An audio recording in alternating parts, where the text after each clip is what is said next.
हम सब का प्रश्न है कि कर्म और भाग्य में कौन बड़ा है।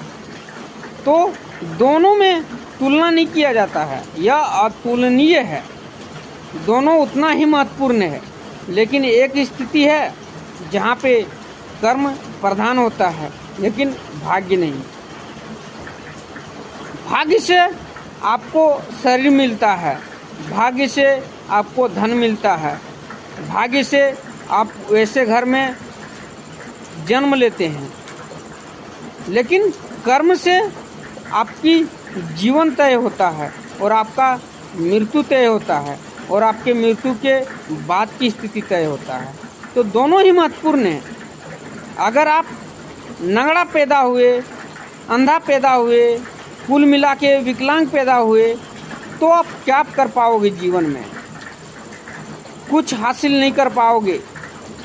इसलिए भाग्य भी जरूरी है, लेकिन कर्म प्रधान है एक स्थिति में कि भाग्य से तुम धन प्राप्त कर सकते हो।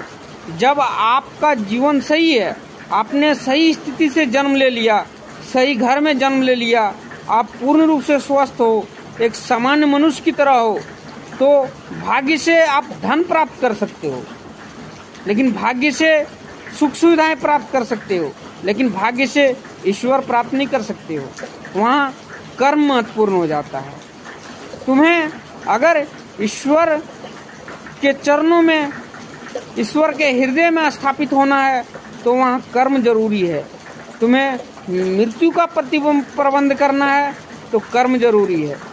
तुम्हें जीवन का अनमोल रत्न ढूंढना है तो कर्म जरूरी है। वो सब भाग्य से नहीं मिलता। भाग्य से सब दौलत, शोहरत, इज्जत और ताकत मिलता है।